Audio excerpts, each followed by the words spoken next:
How's everybody doing? Pretty good.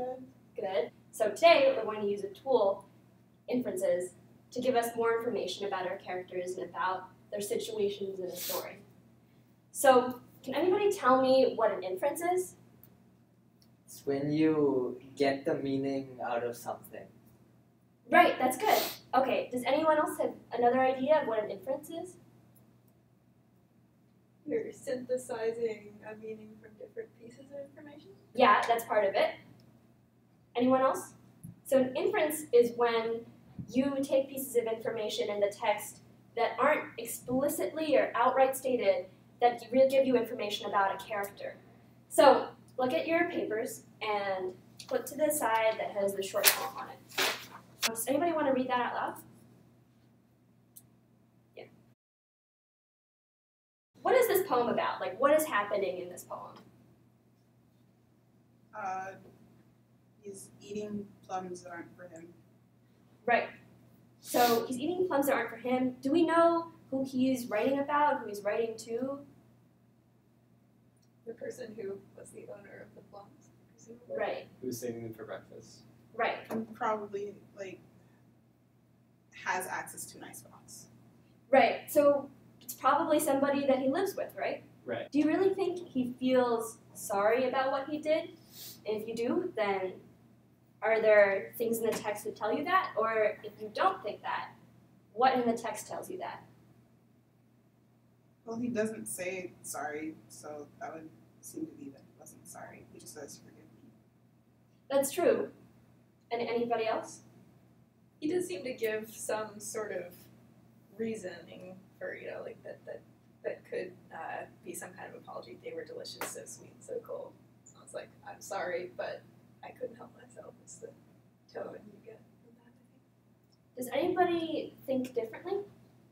I think maybe he's not sorry because, right after saying "forgive me," it doesn't really seem sincere because then he gives an excuse that's not a very good excuse because it's "forgive me," they were enticing, and so I ate them because I wanted to. Right. It's just kind of disingenuous.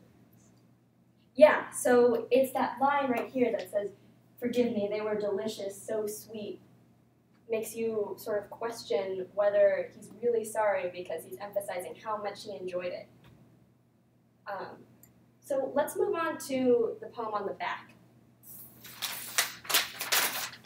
Anybody want to read that out loud?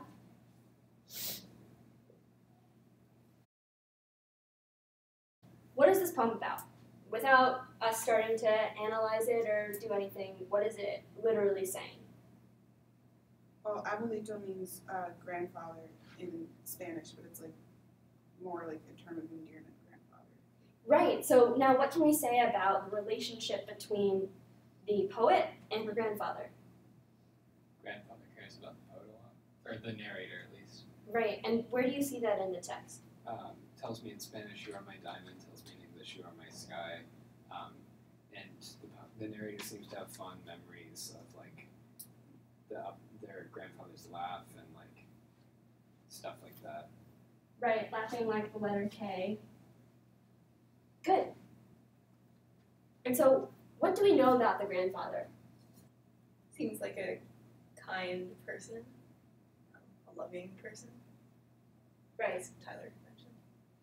And so, what can we guess? Has something happened to him, and what's happened, and how do we know? There's that line, is sick. Takes a long time to get to that part of the sentence. Also, Right. doesn't live here anymore. Right. Although- Perfect. So is the grandfather dead? You tell me, do you think he's dead? It sounds like the parents are just telling the child that he doesn't live here anymore, which is like a euphemism for being dead. Right. I would say the same thing. I think that the poet is telling us that grandfather's dead, but we need to infer that the grandfather is dead. To remember inferences, we're going to have a chant that'll help us remember that. Read between the lines, and then you'll find Read between the lines, and then you'll find inferences, inferences. inferences, inferences. What they say and what they mean, those are differences. What What they say and what they mean, those are differences.